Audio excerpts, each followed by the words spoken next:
Hello there, my lovelies. Welcome back to my channel, Boomy Reactions. Now, this week, guys, we're being treated. So we've got two videos from Nick, the Fat Electrician, this week, which is very, very exciting. Normally, I say I'm back here and we're about to watch our weekly dose of Fat Electrician. But this week, we'll treat ourselves. We've got two. So this is the second video of the week, and this one has been requested by Lopez from Yonkers from Buy Me a Coffee. Thank you so much, my lovely. Short and sweet. Please, can you react to this video from Nick? Absolutely, I would be delighted to. So this video today, guys, this is the most gangster dad of World War II. I love when Nick says that, you know, when he's like, bringing the most dad energy. It does tickle me. So this is the most gangster dad of World War II. Paul Pappy Gunn. Nickname was Pappy. Of course, he's going to be the most gangster dad. Pappy. I love these stories so much, guys. I know I can't say it enough. I say it every video. But I think what Nick is doing, regaling us with these stories that I absolutely have not heard. I've not heard of these individuals, and I think it's the biggest shame. These men have laid down their lives. They've sacrificed everything to fight tyranny, to fight for our freedoms. And it's quite disgusting, isn't it, that history books won't be the individuals that are written about in history books. It'll be the higher ups, the more political figures, like your Winston Churchills, or higher up political people most of the time, isn't it? So it's awful. So I, for one, think what Nick is doing with these videos is absolutely fantastic. It's amazing. And it's giving these wonderful men the recognition years down the line, you know, generations later. But it's their legacy, and they should be remembered for their great feats and what they've done for all of us. I feel very, very passionate about it. Don't get me started, guys. I'll go off on a tangent. I'll go off on one. So I've already done enough chatting. Let's crack on with the video, shall we, guys? And if you're enjoying these reactions, don't forget to like and subscribe. Thank you so much, my lovelies. If you're interested, I have a Buy Me a Coffee account. That link is over here. And if you would like to help support my channel any further, I have a Patreon account. And if you fancy checking that out, you can check that out with the link in the description below. Right. Pappy. Whether they're willing to admit it or not, every Pappy single dad has thought about in his head the things that he would do to save his kids. And he also likes to think that somehow, if the situation required it, he would rise to the occasion and become a superhero to do so. Of course you would. Well, this is a story about a man that actually did that. Oh, oh God. Oh, unfortunate time to pause that for Nick. Mid-high note there. This is going to be a tearjerker. Is this going to be a tearjerker, Lopez? Okay, I've got the old trusty sleeve ready. the snot sleeve. It sounds like this one is going to really tug at my heartstrings. Hey, we're talking about Paul Irvin Gunn, a.k.a. Pappy. Pappy. General Kenny, the man in charge of the entire United States Army Air Force after his time in service, after having hundreds of thousands of men serve underneath him, wrote a book about two of them. One of them is about Dick Bong, America's ace of aces, the greatest fighter pilot in American history, and the other is about Pappy, a 42-year-old retired Navy carrier pilot that was working as a civilian pilot in Manila in the Philippines when the Japanese attacked. When things started going south in the Philippines, General MacArthur's staff told Pappy that they needed him to fly a bunch of very important VIPs from the Philippines all the way to Australia to safety. They told him that Manila was going to be defended and he would have time to take the VIPs to Australia, come back, pick up his family, and evacuate them as well. Oh, the lie detector determined that was a lie. They lied. By the time Pappy had reached Australia, he was informed that MacArthur had declared Manila an open city and it had fallen into the hands of the Japanese with zero resistance. His family was then taken and placed in an internment camp at Santo Tomas. Pappy then goes on a one-man rampage to get his family back, launching multiple rescue attempts, crash landing his plane multiple times before he comes to the conclusion he's not going to be able to do this by himself. The only way he's going to be able to get his family back is by helping America win the war. Santo Tomas. We've seen videos on this together, haven't we, guys? Oh, the lies that are told. Political sway. For these reasons, these higher ups, it's shameful, isn't it? He just wants to make sure his family's safe. To do that, he steals an entire fleet of B-25 medium bombers from the Danish government, takes them back to his base, heavily modifies them by sticking 850 caliber machine guns in the nose, a feat that engineers said was impossible, creating the first predecessor for the A-10 Warthog. He then proceeds to train a bunch of other pilots how to fly these things and takes them out on missions where they wreak havoc on enemy ground troops in the Pacific. And after they've killed so many enemy soldiers that they need reinforcements, and they're sending in a massive reinforcement convoy with supplies and an entire infantry division, Pappy heavily modifies the B-25s again to perfect a tactic known as skip bombing and utilizes them to destroy the entire reinforcement convoy before it ever reaches the coast. Skip bombing because of that kind of bouncing up and down on the ground as it goes in and hits its target. Is that right? That sounds like maybe that's why it's called Which directly leads to the liberation of the Philippines. General Kinney said that Pappy Gunn was more important to the war effort than any Japanese general ever could have been. So if this is true, how have you never heard of this guy? It's because General Kinney also made it illegal for journalists to write stories about him at the time because they didn't want the Japanese finding out who this guy was and how much trouble he was causing, because then they would take it out on his family in the internment camp. But I mean, I know I said earlier there are many political reasons for why history doesn't record an awful lot of these heroes that Nick tells us all about. That might actually be quite a valid reason, because like Nick said, if the Japanese found out, they might unleash, don't even want to think about it, they might punish his family. Okay, that's an understandable reason. That's okay. We'll let that one slide, won't we? But since that's no longer a concern, Gunn. Our story begins October 18th, 1899 in Quitman, Arkansas, when a young Paul Irvin Gunn is born. He is one of 9 kids. He has 5 older sisters, and he is the oldest son. At the age of 7, his dad passes away. His 5 older sisters have already married and moved out of the house, and he is at this point the oldest child. He is now the man of the house at 7 years old. I was going to say, even if Nick said that there weren't any more children born after him, he's the oldest boy, isn't he? 5 older sisters. They have married at this point and gone and moved out, had their own families. Okay, but given the time era, that would have made him the man of the house, regardless, wouldn't it? From this point on, he becomes a workaholic for the rest of his life. If he's not helping his mom on the farm, he's going out, he's shining shoes in town, and then eventually he gets a job working for a mechanic in town, working on cars, where he becomes a brilliant mechanic at a very young age. Hi, my name is Giuseppe, and I'm a 9-year-old car enthusiast. So brilliant that by the time he's a teenager, he's actually able to take a bunch of old wrecked cars in the salvage yard behind the mechanic shop and cobble them together to make a car that he can drive for himself. And not only does this car drive, it's the fastest car anybody's ever seen. He loves it. He loves working on cars. He likes going fast. He wants to be a race car driver. And then one day he sees a plane which goes even faster than a race car. So he decides he wants to be a pilot. And the best place to do that is in the United States Navy. But he can't. He can't leave his mom. Mom needs him to help make money so that she can keep the house and the family afloat. So he can't leave her high and dry unless he can figure out a way to make a shit ton of money and leave it with mom. Then he could go off and achieve his dream. The only problem with that is the only honest legal way to make money is to work at the mill in town, and that only pays 75 cents a day. That's going to take him years to save up enough money. That's not going to work, so he decides to do it the illegal, dishonest way. He's 16 years old, he can drive his ass off, and he's got the fastest car in town, so he becomes a bootlegger for the mafia running alcohol during Prohibition. Well, ain't y'all cute? That's my baby. He gets paid $30 for a single run. He's making $30 in a night when most other grown men are making 75 cents a day. He winds up saving up hundreds and hundreds of dollars for his mom. Now, we're not going to condone working for the mafia or gangsters in whichever shape or form, whichever gangsters. But, you know, Paul's very able. I hope he's safe. Can you be safe while ferrying the mafia around?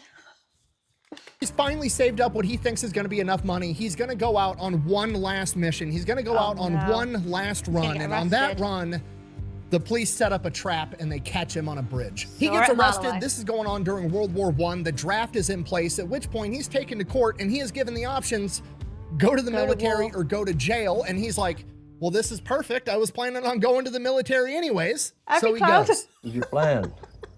It worked.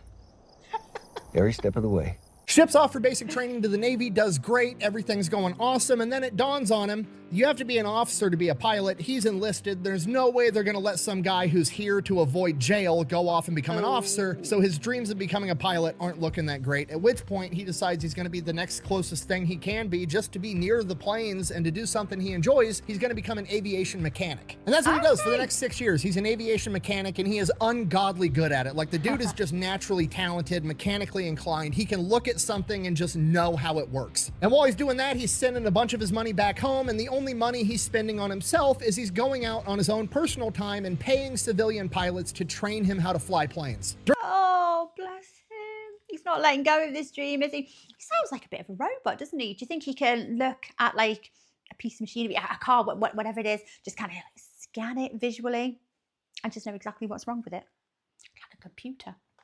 During this period of time, he also meets his wife, Clara, and they end up getting married. And at some point along the line, Pappy, is like, you know what? You look more like a Polly to me. He literally names his wife after himself, which is the second pilot I've covered on this channel that just randomly renamed their wives. I don't know what's going on with that, but yeah, it happens. So now he's married to Polly. Hello, horse. I shall call you Burger. Now, right around the time his first 6-year enlistment's about to be up, there's this big push through Congress to be able to have enlisted guys go and be pilots. And for this, Pappy's a shoo-in. He already knows how to fly planes because he's been paying civilians to teach him, and he knows the inner workings of every single plane that the U.S. Navy has. Because of this, they tell him that if he re-ups for another 6 years, they'll give him one of these pilot slots, and he can go off to flight school, so he takes it. Graduates flight school, no problem, goes off, gets attached to VF-1, one of America's first ever fighter squadrons known as the Top Hatters. This is one of, if not the best fighter squadrons America has at the time, and they are the ones that go through and basically pioneer combat aviation between World War I and World War II. These are the guys that perfected carrier landings, aircraft carrier warfare. Pappy was there for all of it. Towards the end of his time at VF-1, he's also selected as one of the pilots that goes out and searches for Amelia Earhart after she was lost. He then spends the last couple of years of his 20-year career as a flight instructor before retiring. Oh, also, during his 20-year military career, in the back half of it, he started having trouble having a bunch of cavities, and he just kept going back to the dentist to get his mouth drilled in and get these cavities filled, and eventually it was taking up too much of his time. It was taking up too much time away from the flight line, and he didn't like it, so he just... I don't like this is where it's going. I have a background in dentistry, and this I've got a feeling I know what Nick's gonna say. Goes to the Navy dentist and is like, hey, just pull all my teeth out and give me dentures. And the Navy dentist is like, absolutely not. And Pappy Gunn is like, fine. So he goes into the civilian market and has a civilian dentist pull out all of his teeth and give him dentures. Like I said, the dude is a workaholic. Yeah, but nobody should have done that for saying that. If that civilian dentist didn't do it, he would have done it himself, wouldn't he? I thought that's where it was going. It was getting darker and darker. Oh, you don't want to sacrifice all your teeth prematurely to have dentures. The bigger the gum loss. I know, I will forever be dental nurse brained. Civilian pilots. So Pappy retires from the Navy. Pappy and Polly move the family out to the Philippines in Manila. They've got 2 sons and 2 daughters, and they're living out in the Philippines. And Pappy is a founding member of Philippine Airlines. They've got a couple of Beech 18 planes, and they're flying people all over the area. This goes on for a couple of years. Pappy's retired. He's still flying planes. He's got his dream job. He's got his wife. He's got his kids. Because of the exchange rate between American currency and Filipino currency, they're basically very wealthy. Rich, they have servants working in the house. Things are great. He's retired. He's done. He's achieved everything. He's successful. And then World War II starts. America's not involved yet, but Pappy can see the writing on the wall. There's only so many airstrips in the Philippines, and Pappy's airline, Philippine Airlines, shares the same airstrips as the United States Air Force, and he can see that the United States Air Force is building up more planes and more troops and bringing in more supplies. They're getting ready for something, and Pappy knows that because he spent 20 years in the Navy. So he goes to his wife, Polly, and is like, hey, you and the kids need to go back to America. You need to go to Florida. If something happens here, we're not going to be able to hold up. Like, yeah, they're building up troops, but it's not going to be enough if the Japanese decide to attack.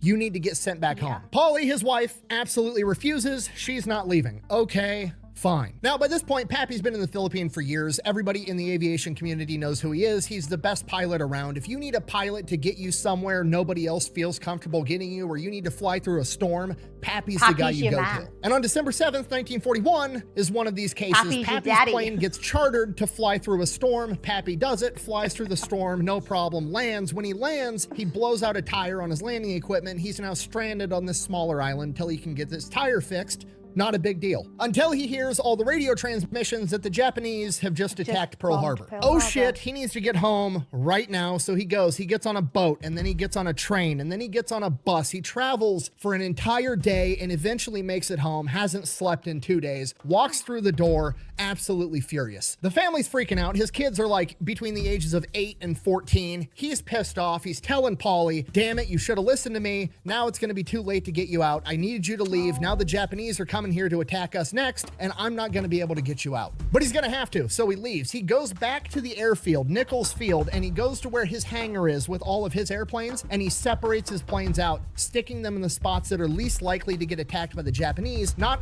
if, but when they launch an air raid, because it's probably going to be tonight. He needs to save his planes so that he's going to be able to save his family. And at this point, Pappy's like the only one that's just ratcheted up to 11. Like everybody else is like freaked out and sad. Pappy is like the one dude around that knows that the Japanese are on their way. He served 20 years in the Navy. He knows the only reason the Japanese would attack Pearl Harbor and cripple the American Navy was so that they could attack everywhere else in the Pacific theater with impunity, and that's exactly what they're going to do. He is very experienced. He's got the mind of a tactician. He knows the score. I think something tells me he's probably been very interested in politics, you know, regarding Japan and America and, you know, all things surrounding World War II. So he's probably read up on articles published in the newspaper. Oh, you know who he knows from his time in the military. He's got a very good idea of what's going to happen, and he's right. Top of that, he also knows the atrocities that the Japanese military committed at Nanking and in China, killing and murdering innocent civilians and torturing them for fun. So he's freaking out, and he's trying to figure out how to get his family off of this island. And while this is going on, he finds out that, oh, I was correct, because the Japanese just attacked Clark Airfield, where all of the American heavy bombers are for the entire area, which was the biggest thing defending the Philippines. And the Japanese destroyed almost all of the American bomber fleet because MacArthur, even though he had time and he had warning from Pearl Harbor that the Japanese were coming, decided, now we'll just leave the bombers on the ground so the enemy can go by and drop bombs on top of fucking not moving targets on the runway. Perfect. Don't you think there should have been a little bit of a contingency plan? You know, tensions are building. A lot of people can see, you know, like I said, tensions are building. You know, things are progressing. It's looking like the US is going to be going to war with Japan. Don't you think, even just outside of the realms of common sense, that there should have been just contingency plans in place like this? We're on a higher alert. We're not saying it's going to happen tonight. We're not saying the Japanese are going to bomb us tonight, or maybe not in the next few weeks. However, we need to have a heightened awareness. So we'll take precautions. Like Nick said. No. That shit is crazy. I really don't like that guy. So he finishes up hiding his Beach 18s the best that he can, goes back home, has the family cover all the windows with tarps and blankets to restrict any light movement. He's freaking out because his house is only a mile away from Nichols Airfield, and from the sky, you can't tell that it's not part of the military base. It's a good chance his house is going to get hit if the Japanese attack. He has the entire family sleep in the living room. He has a game plan. He's like, okay, one of us has to be up at all times. If we hear enemy planes, here's what we're going to do. We're going to go out into the front yard. Our yard has this like brick wall perimeter around it. You're going to lay belly down next to that brick wall outside of the house with your mouth open the entire time. Daughter, like, why are we keeping our mouth open? So the shockwave from a bomb doesn't blow your eardrums out. At this Oh my gosh! Is that a thing? Yeah, I'm aware of what, you know, the shock waves would do. But that stops it. Does it really? Oh gosh. point, the family's shitting their pants. They realize how serious things are getting, and everybody's panicked. Pappy, who already hasn't slept in 2 days, takes the first shift. He's up till like 2 in the morning. He's dog-ass tired, hasn't slept in 48 hours. He's about to go wake up Polly to take the next shift, and right at about 2:30, he hears planes off in the distance, and he's listening. and he's listening, and he's so experienced as a mechanic and an aviator, He knows what he it doesn't was. recognize that plane. And if Pappy doesn't recognize it, it's not a plane that's from the Philippines, and it's not a plane that's in the U.S. arsenal. The exact opposite of what I just said. I thought, oh, he'd recognize it. No, because he doesn't recognize it. It's nothing in the Philippines. It's nothing from the US. This is a plane that he's not heard before. It's the Japanese. It's the Japanese. Yeah. Pappy wakes the entire family up. They rush outside, and they all get to lay belly down next to the brick wall in their front yard with their mouths open and watch Nichols Field a mile away get bombed to shit. Why? Just a quick question. I'm trying to kind of understand what he's told all his family to do. I understand it, like Nick said, with the with like the shockwave, with keeping your mouth open. Why go to the brick wall? Isn't that not placing you against something that's going to take damage and crumble and potentially crush you? What's the logic behind that? Next morning, Pappy goes and finds an apartment deep into a residential area on Manila, somewhere that's going to be far away from any military objectives, so hopefully they're not going to get hit there. Moves the family into this apartment, and then immediately goes to check and see if his planes survived. Luckily, 2 of his Beech 18s made it through the bombing. But they're going to come back tonight, and they're going to hit it again. He's got to move these planes. He's thinking about where the fuck do I hide these planes and still be able to use them to take off? And he remembers that there's an abandoned airstrip from years ago right next to an old Chinese cemetery in Manila. He takes the planes, flies them to this abandoned cemetery, and then hides them in there. But now he's still got to be able to hide the airstrip because, yeah, the Japanese probably don't know about it right now just from looking at maps and stuff because it's so old and it's been abandoned. But if they're flying over doing reconnaissance, they're going to spot it eventually, and then they're going to bomb the airstrip, and then he can't take off, and then he can't use his planes. So he has to hide an entire airstrip from aerial view. So he gets a bunch of his employees from Philippine Airlines, and they work all day constructing sheds and makeshift shacks and putting them on wheels so that they can wheel them onto the airstrip and make it look like a homeless encampment or a slum and not an airstrip from an aerial view. He then heads over to the Navy office in Manila and is like, hey, are you guys calling me back into service? What do you need? What are we doing? Everybody at the Navy, nobody has any fucking clue what's going on. Everything's chaos. They basically like shrug their shoulders and like, I don't know, bro. We haven't heard anything. So then he goes to check in with the Army Air Force, and the Army Air Force is like, hey, we're confiscating every civilian plane, everything we need. We're confiscating all of it. It's ours now. So we're going to take your Beech 18s. You can give them to us, and then you can go fend for yourself with your family in Manila. Or since you're a pilot, we'll commission you right now, and you can be a United States Army Air Force pilot. And Pappy's like, fucking, I guess I'm gonna be a pilot, and he gets commissioned as a captain on the spot at the age of 42, just so we're all clear, which is ancient in military standards. Things aren't so bad.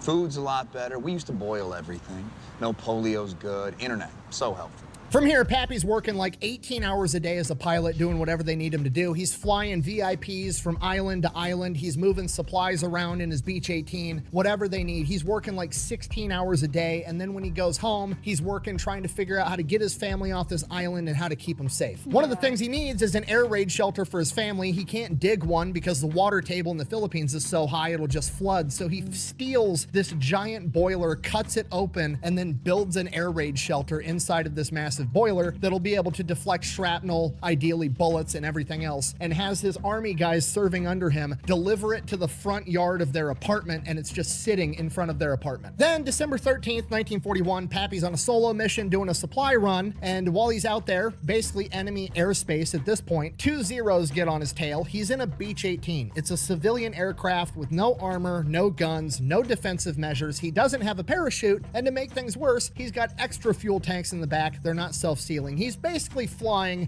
a giant incendiary bomb, and he has no way of defending himself. It's not the plane, it's the pilot. The Zeros start shooting at him. Pappy does the only thing he can do. He dives down, gets like feet off the ground. He's bobbing and weaving in between trees, hills, flying nape of the earth. Anything he can do to try to lose these Zeros, he's doing it. They chase him for like 10 minutes. They wind up shooting out his right engine and hitting his fuselage. He winds up losing the Zeros, but now he smells fuel. They punctured his fuel tanks. They're not self-sealing. He still has a huge problem on his hand. He's not going to be able to make it far on one engine, so he goes to the nearest Allied airfield. He approaches, he radios in, no response. Radios in, no response. He has to land this plane like right now. As he makes his approach, Allied forces start lighting him up with anti-aircraft fire, hitting his plane even more. Stop blowing holes in my ship! Pappy peels off, somehow manages to limp the plane all the way back to Nichols Field, a mile from his house, and as he approaches Nichols Field at night, he radios in. Still, no response from anybody. The radios have been knocked out in the previous air raids, and he's approaching,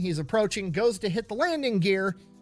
The hydraulic system for his landing gear's out too. He now has to belly land a plane with leaking fuel tanks in the middle of the night. Somehow he does it. He crash lands this plane, ends up ripping the wing off. The plane's absolutely totaled, but he survives. He's got one plane left, and then he just kind of like goes home. He's later told by the mechanics that his plane had 130 bullet holes in it. But, you know, whatever. He smokes a cigarette and heads home. Gets home late at night. Polly asks him how his day was, and he's just like, it was good. He didn't want to worry her. Shortly after this, The most gangster dad of World War II. Here we see it, don't we? We see Pappy.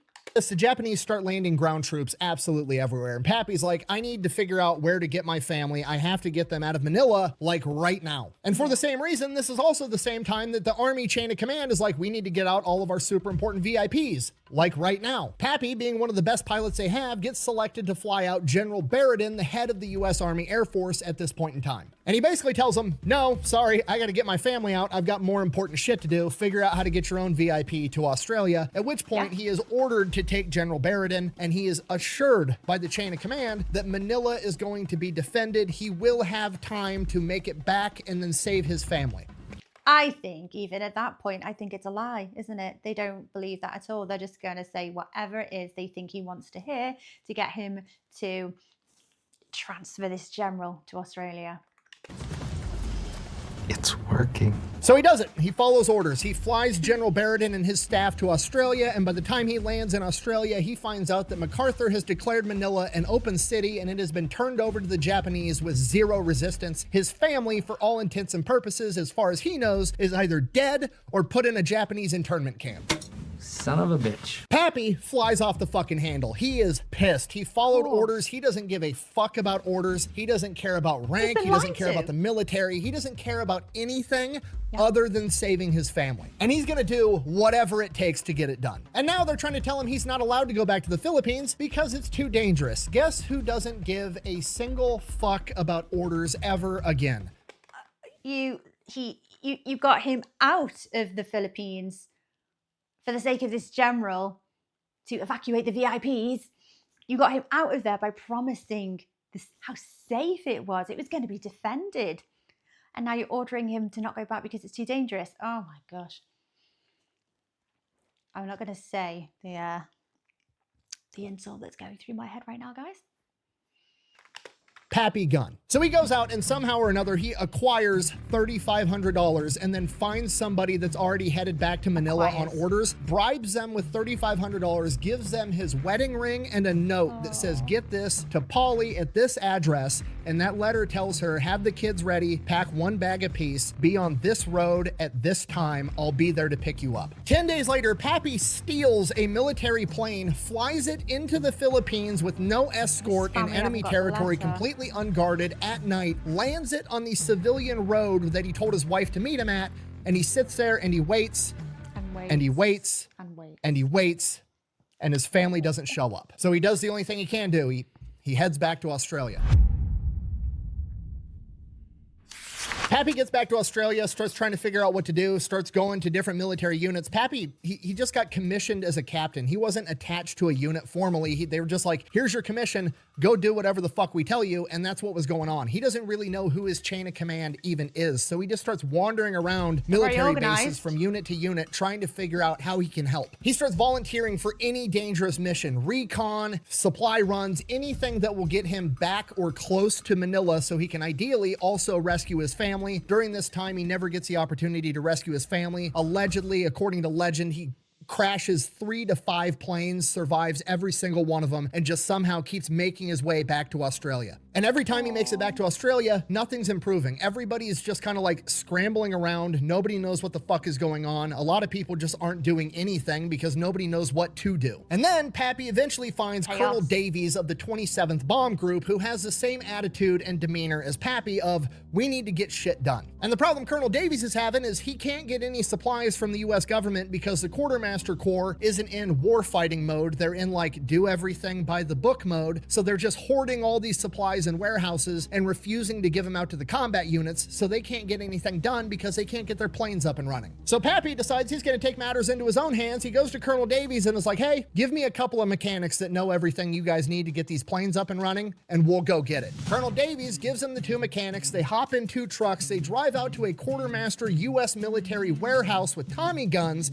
and rob the warehouse. A couple hours later, Pappy and the 2 mechanics come rolling back up to Colonel Davies' base with all the shit they needed to get these planes up and running, and Colonel Davies is like, do I want to know how you got this? And Pappy's like, no. Nope. To which Colonel Davies replies, good, get more. And for a while, this becomes Pappy's new job, strategically transferring equipment to an alternate location for Colonel Davies. Whatever he needs, he gets, and whatever he can't get, he figures out how to make. And if he can't make it on the spot, he goes out to machine shops in Australia and convinces them to make it for him. Nobody knows where he got the money to do it. He wasn't going to rob civilians. They're not the ones that lied to him and got his family put in an internment camp, so he doesn't want to screw them over. He somehow manages to pay the Australian manufacturing shops for all the aircraft parts they need. Nobody knows where he got the money, but he amassed $16,000 in receipts, which is approximately like $320,000 today. Oh my gosh, how? Somebody's got to know. I was thinking maybe he just writes out a lot of IOUs, especially to the civilians, you know, but I bet he'd keep his word by the sounds of it. If he was, you know, to do anything at their expense, he's not going to steal, he's not going to rob from civilians like Nick said, but, you know, give them a very valid IOU. Cash it in a few years' time. Was all this legal? Absolutely. Pappy is a man possessed. He's working 24/7 all the time. People are going, they're working first shift, second shift, coming back to work, and Pappy is still there working. And this is where the legend of Pappy Gunn starts to take off, and he gets the nickname Pappy because everybody's like, who the fuck is this old captain that works 24/7, doesn't need to sleep, and is willing to rob people with a gun? And after working around the clock for weeks, they finally got a bunch of the P-40s ready to get into the action, and they're going to ship them off to Bataan to help the Allied forces fight the Japanese. Only problem, for the most part, these are all rookie pilots. Navigating over open ocean is extremely difficult, and they don't know the area, so Pappy's like, fine, I'll do it myself. I will guide the P-40s there in my Beech 18. And who knows, maybe I'll be able to slip off and rescue my family. So they take off. Pappy's in his Beech 18. He's guiding the P-40s. They're going to have to make multiple stops to refuel on different islands along the way, and they make it to their second refueling point, and one of the P-40s blows a tire. So naturally, they're going to leave that P-40 there, wait for it to get repaired, and the rest of the P-40s are going to continue to Bataan. No, I'm just kidding. The commander is like, no, that would be too risky because then there would be one P-40 traveling by itself, and he would be an easy target for the Japanese. So instead of having the P-40, the warplane designed for aerial combat, travel by itself, we're going to have Pappy in his Beech 18 civilian plane with no armor, full of fuel tanks that aren't self-sealing, and no guns. We're going to have him fly back by himself, pick up a tire, bring it back, and then he can fix it because he's the mechanic. Seems fair. I mean, this kind of sounds like it might have been Pappy's plan. You know, this is the only way it's going to work. If, you know, if anyone's going solo, it's dangerous. I'm going to do it. I don't want to put you in danger. I'll go. I'll get the tire and I'll come back. Pappy's like, fine, whatever, flies back, gets the tire, flies back to this island. When he gets back to the island, fixes the tire, and then he's informed that the Japanese have just captured the Dutch East Indies, which was their next refueling point, so now they can't make it to Bataan. At this point, the P-40s get diverted, they get sent out to Java. Pappy takes them to Java, then he heads back to Australia, and at this point, he now realizes the only plane with enough fuel to be able to make it from Australia straight to the Philippines is going to be a massive bomber, and he doesn't have that plane, so he's going to have to acquire one if he wants to save his family. So Pappy gets back to Australia, goes out to the junkyard. The junkyard is just being salvaged to death. Like, there's no supplies, everybody's cannibalizing everything to keep planes in the air, but he finds his B-17 that's just completely destroyed. It's all shot up, it's ruined, it's been dug through for any valuable parts, but they're not Pappy. Pappy finds this B-17. It says Miss EMF painted on the side, which he later found out meant every morning fixing, because before it was decommissioned, they had to work on it every single day to keep this plane in the air. Pappy goes to work around the clock, working on Miss EMF, stealing all the parts that he needs, and he gets this B-17 to the point that it can fly. And unlike his civilian Beech-18, this can carry guns and ammunition, which is something Pappy definitely wants. So, you know, up until now, I'm getting this very much a dad energy from Pappy. It's that kind of like, oh, I'm just going to do it myself. Stand back, get out of the way. Let me show you how it's done. Dad energy. That's exactly what he gets. We don't really know how for sure, but allegedly the word on the street is by this point in time, Pappy had started carrying 2 Colt 45s on a chest rig on either side of his body, and he convinced a supply sergeant and some aviation mechanics to load up his plane at gunpoint. He then proceeds to go on multiple combat bombing missions by himself under no orders. Then the next opportunity to get to the Philippines arises. Basically, what's going on at this point is Allied forces on the ground are just getting ravaged by malaria. They need to get malaria medication smuggled into the Philippines to keep their troops up and fighting. So they're going to get all this malaria medication, and they need a crazy pilot to fly all the way there. And Pappy volunteers, thinking it's going to be another opportunity to get close to my family. Maybe I'll be able to rescue him. So he loads up his plane with quinine, malaria medication, and flies straight towards Bataan. On the way there, about 12 hours in, Japanese Zeros spot him. They come in, they shoot him down. Pappy's somehow able to limp this thing to the nearest island where he has to crash land into a coconut grove. Pappy then links up with friendlies on the island, finds out that his family is still alive, and then figures out a way to make his way back to Australia. A submarine comes and picks him up. When he gets back to Australia, he checks out the flight line, and there is 14 brand new B-25 medium bombers fresh off the factory line sitting there. Pappy is immediately pumped, like, okay, we're getting new planes, we're gonna be able to fight this war, we're gonna win, I'm gonna get my family back. Pappy starts talking with the NCO that's on the flight line, you know, taking care of these planes, and he informs him, oh, actually, these planes aren't for America, even though they're made by America in American factories. These planes actually belong to the Dutch Air Force, which is in shambles, and they don't even have enough men to man these planes. Immediately, Pappy's pissed, like, what the fuck are you, what are you talking about? We've got American pilots sitting around that don't have planes that are ready to go get into combat, and these are just gonna sit here empty. And the We're all on the same side, guys. Yep, pretty much that's about it. That is without a doubt the dumbest thing I've ever heard. Yes. So Pappy immediately goes to Colonel Davies, tells Colonel Davies what's going on. Colonel Davies kicks it up to his chain of command, and the general above Colonel Davies writes an order for the American military to seize those B-25s. Have the Dutch agreed to this? No. Does Pappy care? Also no. So Pappy and a bunch of his boys roll up to this Dutch airfield, and they're like, hey, we're supposed to take these planes. Here's our written orders. And the Dutch are like, what the fuck are you talking about? Nobody told us anything about this. No, you're not taking our planes. We need to look into this. We need to run this up our chain of command. You know, pretty understandable, normal chain of procedure that they're asking here. And Pappy's like, oh, sure, go ahead. You mind if we go look at the planes while you guys figure that out? And they're like, yeah, go ahead, go look at them, whatever. They go in the office to check this with the chain of command. Pappy and his guys hop in the planes and just fucking take off. That's what Nick was gonna say. Like, as soon as they'd finished just saying, oh, we're gonna have to go and check this out. Sorry to keep you waiting, sir. There is a He's gone. Kind of.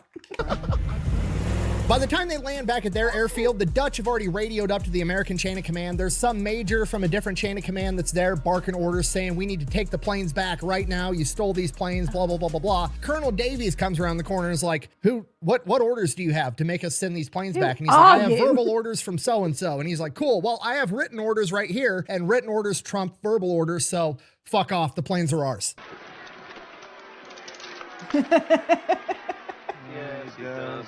Pappy has just strategically acquired an entire fleet of B-25 medium bombers. But there's a problem. They don't have bomb sights, so they're kind of worthless. The Dutch probably took the bomb sights out and then locked them up in the weapons cabinet, which would be standard procedure at this point in time. So yeah, they're basically just giant transport planes without the ability to accurately bomb, so they're worthless. At which point, Pappy says, I'll be right back. Pappy takes off, goes back to the Dutch airfield with his Colt 45s and robs the supply sergeant and takes the bomb sites and brings them back. Pappy doesn't give a fuck. What are they gonna do? Court-martial him? They already got his family put in an internment camp. He doesn't care. So now Pappy starts learning everything about bombers, right? He was a Navy pilot. He's only done dive bombing. These things can't dive bomb. They're big conventional bombers dropping bombs from, 10,000 feet up in the air. And he very quickly realizes that that's not effective against ships. ships at all. He's gonna have to figure out a way to successfully use a B-25 effectively against enemy ships. And he decides you're just gonna have to fly super low and go right above them and drop the bombs to just literally park it right on their foreheads. That's the only way this is gonna work. The problem is you're gonna get absolutely lit up by enemy anti-aircraft fire, so now he has to figure out a way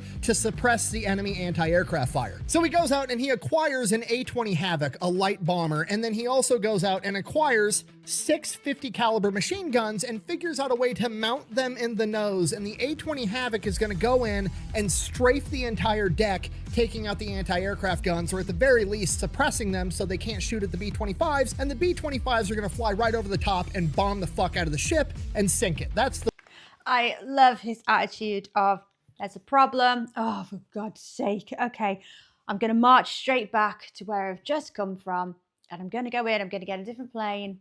I'm going to go in, I'm going to get some different guns. Oh, again. There is no stopping a dad on a mission, is there? He's fighting for his family. He's unstoppable. Plan. Okay, and just so we're on the same page, I'm like, oh, he throws some 50 cals in a plane. You don't just throw 6 50 caliber machine guns in the nose of a plane, okay? You're looking at like thousands of pounds of extra weight between the guns and the ammunition in the nose of the plane, throwing off the weight, the center of gravity, the aerodynamics, absolutely everything. Regardless, Pappy works around the clock and figures out how to make it work. And then it dawns on him, well, what if I do the same thing to the B-25s? Then they can light up the enemy anti-aircraft fire on their way in as well. It's even more suppressing fire. That's how Dad did it. That's how America does it. And it's worked out pretty well so far. So that's how Daddy does it. I love it. Yeah, not to be overstated or overlooked. You're not talking about just attaching, you know, kind of duct taping a few guns to the bottom of a plane. This is very well executed. You know, he knows what he's doing. He's gone in and kind of had to think about the logistics, the mechanics. Very, very clever man. He goes to work again. This time it's way harder for whatever reason. The aerodynamics, the center of gravity just aren't working out. He's trying to mount 8 50 caliber machine guns in the nose of a B-25. He is working on it like 20 hours a day, nonstop. Just a man that's absolutely possessed. While he's doing this, he winds up breaking his pinky. He smashes it somehow, whatever. He breaks his pinky. It's all mangled. It's hanging sideways. Goes to the doctor, gets it splinted. The splint keeps coming off. He keeps bumping it on shit. It fucking hurts. Finally, he's had enough. It's taken too much of his time off from his project so he can save his family, and it's just a pinky. He doesn't fucking need it. So he goes to his medic and he's like, hey, I need you to cut this off. And the medic is like, dude, I'm just a medic. I'm not a surgeon. Let's take you to the hospital. We'll see what they can do. He's not even trying to question this guy. He knows Pappy at this point. He knows he's serious. So he goes to the hospital with Pappy. They go in, they talk to the surgeon. The surgeon's like, oh, we can splint it. We can do a cast. I can do some surgery, blah, blah, blah, blah, blah. And Pappy's like, no, just cut the fucker off. I'm busy. I don't have time for this shit. And the surgeon is like, I can't ethically do that. At which point Pappy pulls out one of his 45s, points it at his finger and says, you're going to cut it off or you're going to clean it off the wall. What do you want to do? The doctor cut it off. And Pappy goes right back to work with 9 fingers. This man is absolutely unstoppable. He is made of steel. Paul, getting rid of appendages and teeth is not the answer. You can't just take them out or take them off. You can't get rid of them. Oh my gosh. Hard as nails though. By this point, he's got a functioning prototype. He's going up on combat missions in a plane that's not tested, managing to keep this thing in the air while it's so heavy in the nose. And the first time he fires it in combat, it almost knocks the plane out of the sky and rips the guns right out of the nose cone, ripping the entire thing off. Luckily, he manages to keep it in the air, brings it back. It's okay, I got the useful data. He reinforces the nose cone. He figures out how to mount the 50 calibers directly to the airframe. He's making this work. Also around this time, he acquires a pet lizard that he names Sam. Apparently it's just some big ass lizard that sits on his shoulder all day and hisses at people when they walk by while he's working.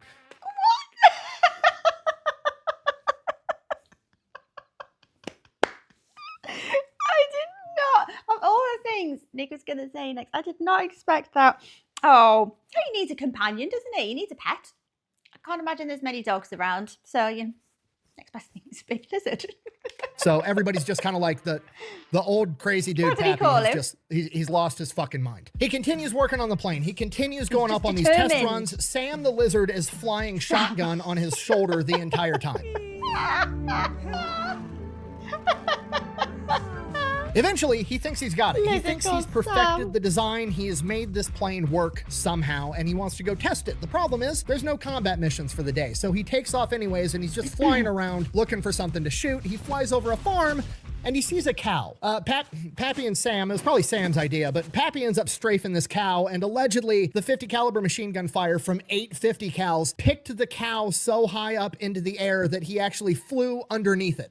We even had a guy that picked up an oxen with his 50s coming off a target and flew under the oxen. He then lands his plane, goes, apologizes, pays the farmer $16, loads what's left of the cow into his plane, brings it back to the base, and that's what everybody had for dinner that night. Well, Love that barbecue. Regardless, the plane is, it's almost done. It's almost there. He's just got a few more things to refine, and while he's working on that, he hears that the United States Army Air Force has this new general in charge of everybody, and he's like, I don't care. It's one more bureaucrat to fucking annoy me that I'm not gonna listen to. Just keep him away from me. So General Kenny, you know, Dick Bong's boss, General Kenny, like the famous General Kenny, he winds up showing up to theater. He's, you know, getting ushered around, meeting all the leadership, and he keeps hearing story after story about this crazy 40-year-old dude that's trying to get his family back, that's going on every crazy mission they've got, and he's just working like a madman on building some Franken plane in the hangar, and he's like, I gotta fucking meet this guy. So he goes out to the aircraft hangar where he's working, and they meet. And at first, Pappy's like, fucking great, another bureaucrat's gonna tell me I can't do what I'm doing, can't save my family, whatever, I don't care. But they meet, they start talking, and he very quickly realizes that General Kenny is not only a capable airplane mechanic that knows what the fuck he's talking about, he also wants to win this war and isn't afraid to do unconventional shit. I thought I was the only one. Because I thought he was gonna do the Step Brothers scene. Did we just become best friends? General Kenny has a pretty big history of wanting to do unconventional shit as well. He actually helped pioneer, design, and convince the American government to build 23-pound fragmentation bombs back in the day, and he has 3,000 of them laying around, so he goes to Pappy and is like, sounds like it could be pretty useful to drop those on top mid-strafing run. They got little parachutes, they float down, 23-pound hand grenades just explode all over the enemy after you strafe the shit out of them, and Pappy's like, fuck yeah, I can make that work. He then shows General Kenny the A-20 Havoc that's already up and functioning, and he's like, I could probably mount him in here and we could drop him after we do the strafing run. And he's like, that would be perfect. Also, if you can make me more of these, there's a bunch of combat going on in Papua New Guinea on this place called the Kokoda Trail that we're having all this ground combat. I could send the A-20s in to strafe enemy ground troops on the trail. It would be absolutely devastating. So that's exactly what they do. Pappy builds 15 more of the A-20 Havocs. They go into combat at the Kokoda Trail and play a decisive factor in the victory. And Pappy Gunn's not about to let all the other pilots have all the fun in the planes that he just built, so he goes to the Kokoda Trail and conducts 5 ground strafing missions. On his 5th mission, he's up in the air with Sam, strafing enemy soldiers, and then he gets hit with shrapnel that impales his arm to his chair and ends up killing Sam, and Sam dies in his hand. No, not Sam! Oh. Killed his dog.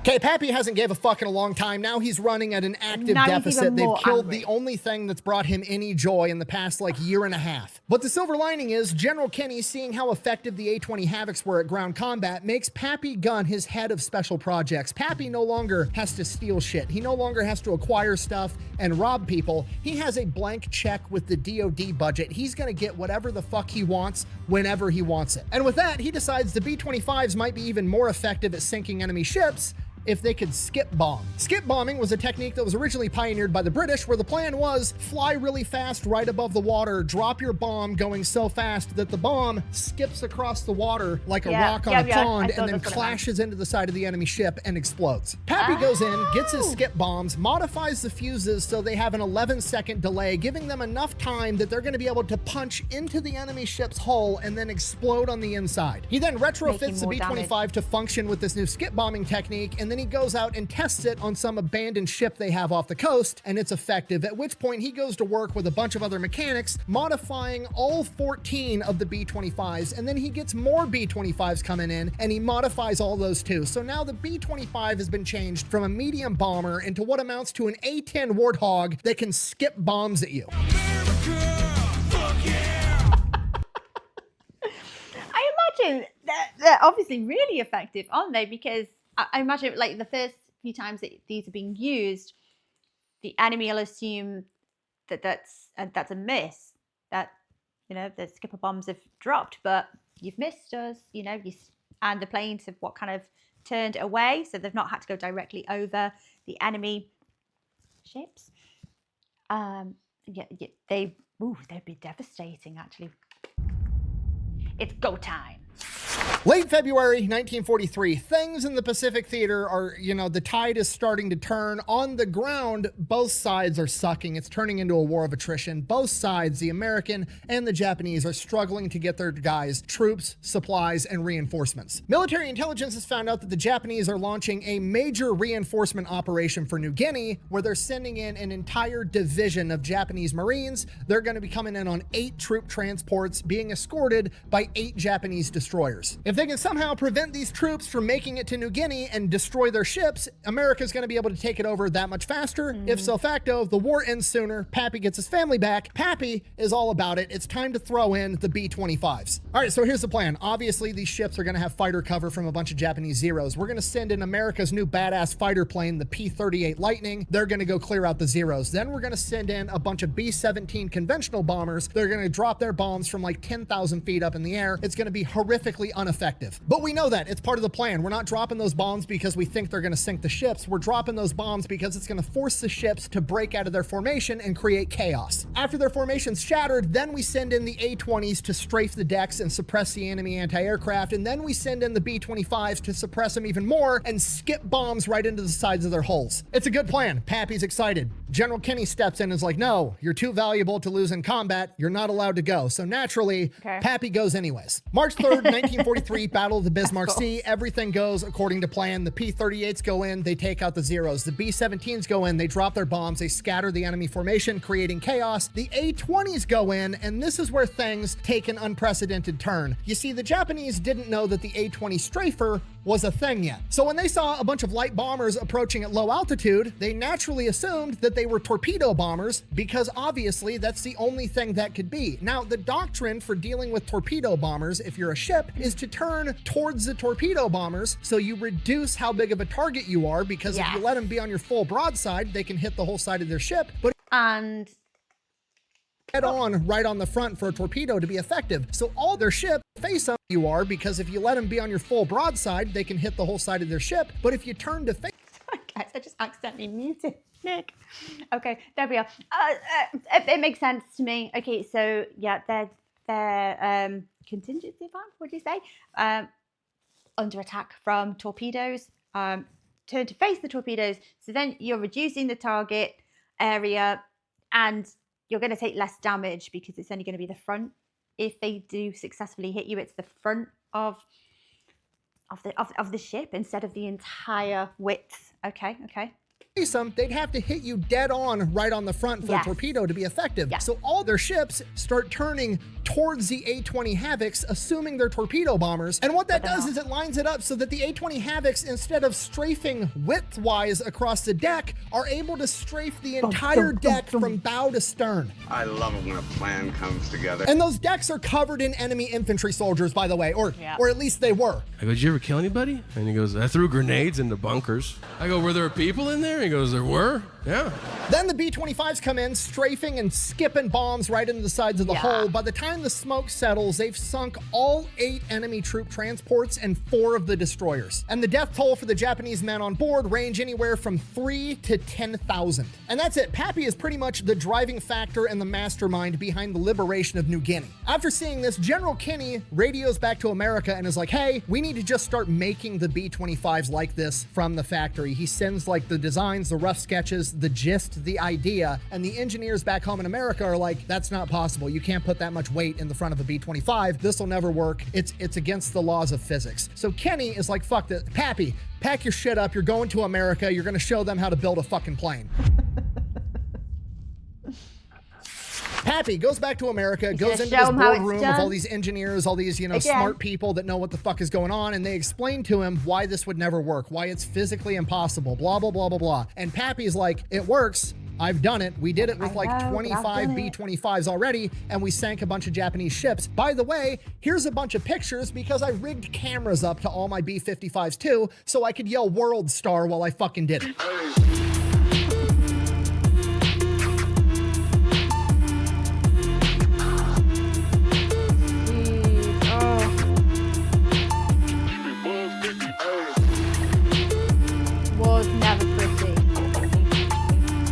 Very effective.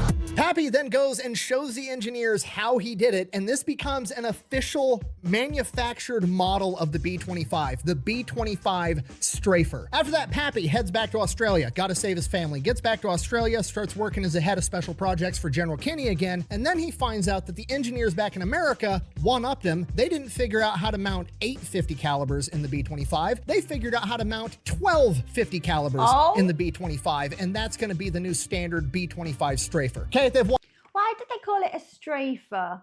I feel like they should have named it the Gunn. Actually, no, maybe that would be a bit confusing.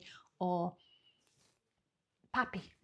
One-upped them, sure. Is there multiple of them? Yes. Do they have engineering degrees? Yes. Do they have unlimited resources and didn't cobble it together in an aircraft hangar in the middle of a war zone? Yes. But also, Pappy Gunn's not going to let that shit stand. He's got to one-up them back. Pappy goes back to work in his lab. You know what's cooler than a B-25 with 12 50 caliber machine guns? A B-25 with 4 50 caliber machine guns and a 75 millimeter fucking tank cannon out of a Sherman tank. Yes, he actually does this. Not only does it work, he actually goes out in the testing and sinks multiple enemy ships with a fucking tank cannon he mounted inside of a plane. And then it also becomes an official B-25 design, the B-25G. By August of 19... the G! Please tell me that G's for Gunn. It's gotta be, isn't it?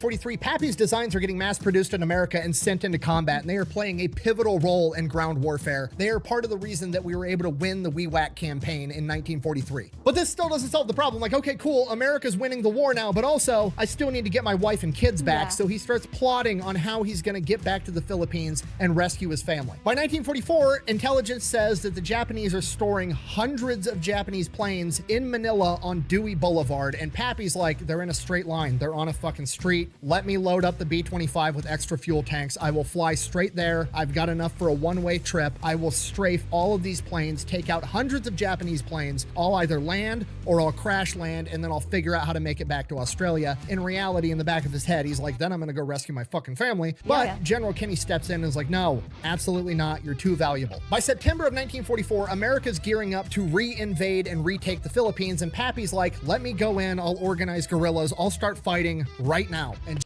this is the problem, isn't it? When you're so good at what you do, you make yourself irreplaceable and too valuable, and then you can't do, the risky missions that you'd rather be on because you're so good. You've made yourself invaluable. General Kenny again is like, dude, no, you are more valuable to me than a Japanese general. We're not doing this. You're staying here. Then as the plans for the invasion of the Philippines get drawn up, they come to the realization that the American aircraft carriers aren't going to be enough to be able to maintain or even compete for air superiority, and they're going to need a landing strip somewhere in the area, preferably in Leyte. Problem, there isn't one. So they're literally, if this plan's going to work, they're going to have to send in a forward engineer party that's going to have to take the beach, get rid of all the Japanese there, and then build a fucking airstrip in a matter of like a day or two if they're going to have any chance of retaking the Philippines. Thor, how are you going to do that? We need your help to win this battle. Let's go. It's something that's just, it's not possible. But luckily they have one guy that can do the impossible, Pappy Gunn. Pappy then hand selects his entire raiding and construction crew, makes an amphibious landing in Leyte, takes the beach, and builds a fucking airstrip big enough for every American heavy bomber to land on in the matter of 3 days. And on the very Bringing the first of dad those energy. 3 days, it becomes very apparent that some heavy equipment would be pretty fucking handy, like, I don't know, a bulldozer. So Pappy takes off on his own behind enemy lines and steals a Japanese bulldozer and then uses that to build the airstrip. After they get this airstrip up and running, the Japanese bomb the airstrip and Pappy dives underneath a Jeep and he gets hit with a white phosphorus bomb and he wakes up in the hospital after being in a coma. Oh no! When he finally wakes up out of his coma, he has excruciating pain that seems to be agitated by like noise. Any music, loudspeakers, anything just makes this searing pain in his arm where he was hit with this white phosphorus go crazy, so much so that it makes him pass out. The doctors evaluate him. They tell him it's all in his head. They tell him he's making it up. He's malingering. He's trying to get out of combat. They obviously don't know who the fuck Pappy Gunn is. He's just another wounded soldier to them. And this goes on for weeks, just excruciating pain, so much so he's blacking out constantly. He feels horrible. He's like on his deathbed. It's actively killing him. And then did they ever give a salute, like a reason why like this was being triggered by noise or sound? Has anyone since managed to explain it maybe? General Kinney finds out what's going on, chews out all the doctors like, this dude's a fucking hero. He's not malingering. Trust me, I have to do everything I can to keep him out of combat. Whatever's going on, he's not fucking faking it. Check him out again. They do more and more. They check him. They check him. They finally do an exploratory surgery and find out that a piece of the white phosphorus, which is extremely fucking hot, had entered his body and seared one of the nerves in his arm, and it was still open and red and pissed off, and that's how he was getting agitated by sound. So they go in there and cut everything out, patch him up, and now he's just in the hospital recovering. And while he's in the hospital recovering, he gets more visitors. His wife and kids. While he was in the hospital, America had liberated the Philippines, including Santo Tomas internment camp, where his family was being held, and they managed to survive. After his family had been liberated, it took them a couple of days to make their way to the hospital where Pappy was being held, and the entire time, every different person they got handed off to was like, holy shit, you're Pappy Gunn's wife and kids. All they could hear about was all the legendary exploits and what their dad did to save them and how he's the reason that they're getting saved this early in the war. And then Pappy Gunn got to hear all the stories of what they had been up to for the past couple of years. And in this internment camp, they were starved, they were beaten, they were treated horribly. His wife came down with appendicitis and they didn't have general anesthesia, and she had to have her appendix removed while she was awake. And as oh my gosh. Guys, as someone who is, you know, someone who had their appendix removed, what the hell? That is torture on its own. That's disgusting. Oh, that poor woman. The stories went on, as horrific as they were, there was a silver lining, and it was the fact that his kids took after him. His daughter had a cyst on her spine and had to have surgery, and she was in a full body cast for months. She used that body cast to hide and smuggle intel in and out of the camp to guerrilla fighting groups. Quite literally, some of the intel that was probably used by Pappy to help save them was delivered by them. His sons would break out of the camp at night and go steal food and smuggle it back in to feed their sisters and their mom, themselves, and other people. The entire time, Pappy Gunn was fighting his ass off to get back to his family. They were doing the exact same thing to get back to him, and that is I bet that made him so proud. Is the best ending to one of the best stories I think I've ever told. My Thank you gosh, for watching. Best way to support the channel is go buy some merch, maybe drink some Echelon. All that's available over at thefatelectrician.com. Quack bang out. Oh, we got a happy ending. This is one of those stories that I really hope gets made into a movie, but I know that they would ruin it at the same time because that seems too unrealistic. Bah. I hope they make that into a film. That'd be a great one to go and watch. I've got to watch to the end to make sure I'm not cutting off any quotes. No, we're good. Oh my gosh. Oh, I'm so happy. I'm over the moon. That was a good ending. I was all prepared for him to go storming the camp and freeing them himself. But, oh my gosh.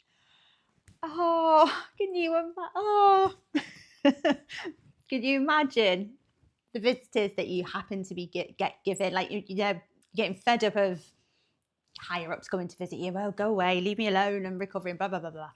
And then the next visitors that someone's told you you're expecting in the afternoon. Oh, it's your family.